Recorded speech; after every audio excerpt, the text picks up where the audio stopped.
I bet you're wondering why there haven't been a lot of videos. Let me tell you, it's been blowing like stink out of the northwest, and the Sea Pearl doesn't like that. Day one, going down Sarasota Bay, big breeze with Bill Fight, Jarhead. He gave us a lesson in how to sail downwind.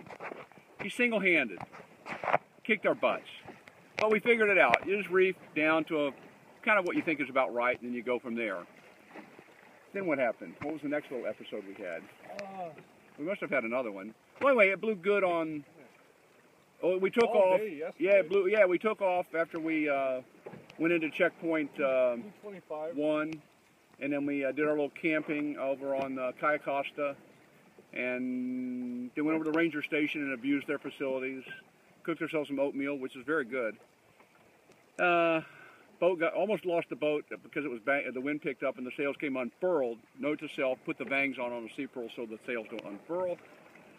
So then we took off sailing, and of course it's blowing like stink out of the northwest again. 25. Of course now we're sailing down the intercoastal, and there's bridges to open or not open, but it was entertaining, but without a lot of drama, other than a few bridges that didn't want to open because of, because of Puma wrecking his boat, technically. All the cops were coming through there, and they got priority openings, and it screwed everybody up. So Puma, you're the blame for part of our problem.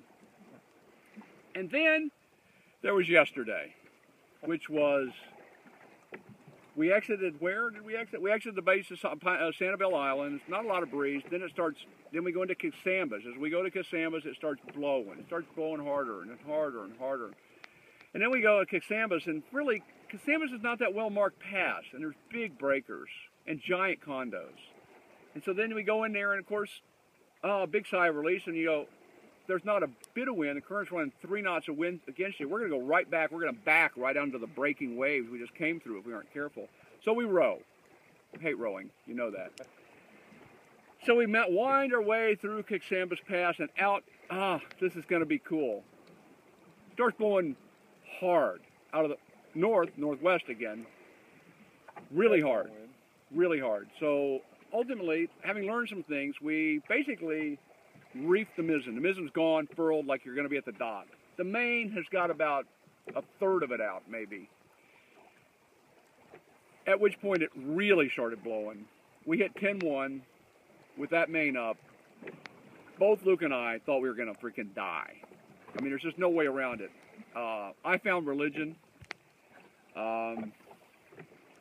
You know, we've both done crazy stuff. I've been on boats. The mast, I know it's going to fall down any second. The bottom of the boat blows out. It's going to sink. The deck's caving in. Sitting down below with like flares and life rafts because I know they're going to hook the reef as we go around somewhere and, and go into the SRC.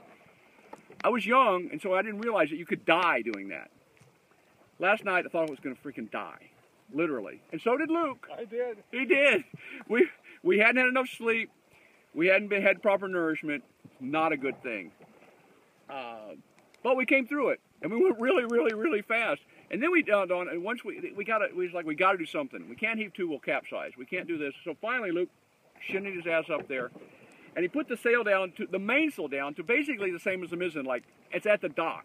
Now we're doing 7 or 8 knots with no sails, virtually bare poles. That's good until it realizes that nobody's been navigating. We've overstood the mark into Indian Key Pass. So now we have to beat. Now the wind, as soon as we jibe to go to Indian Key, no wind. The wind goes away.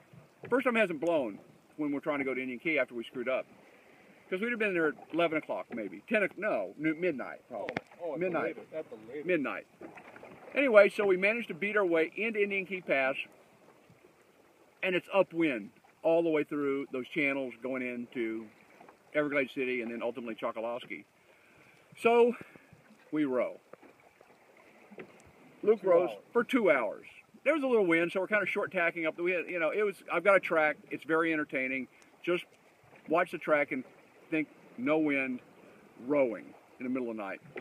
So we get into Chokoloskee, and we've heard about the mud in Chokoloskee, but we never experienced the mud in Chokoloskee. You hop off the boat, you immediately go knee deep. Then if you squirm, it's thigh deep. So we're like, we've got mudders. Well, let me tell you, the mudders are not up to the task for Chokoloskee mud. They're good for like New England mud or something. Different kind of mud entirely. So Luke gets off the boat eventually, He signs in, but he tried to sign in. Another long story. Comes back. He's psycho. He's like a nutcase. He is just between the food, the stress, lack of food, the stress, everything else, the mud. Oh, fuck. I'm never getting off this boat again and not going to touch that mud. So we basically crawled into the bunk and slept for 4 hours, I guess. Because we got in at 4 o'clock to Chokoloskee, just for the record. 4 o'clock, not midnight or 11. So our night took a turn for the worse. And then, so we sailed. We decided, let's just bail in the morning. So we went out, sailed out to Rabbit Key, parked the boat on the beach, cleaned up the boat, had a little breakfast. I got to try the Biffy bag. Looked that up on the internet. And now we've been sailing downwind ever since, but not in 25 knots, thank God. That would be a brief diary of the nightmare so far. The nightmare so far. This is an adventure race.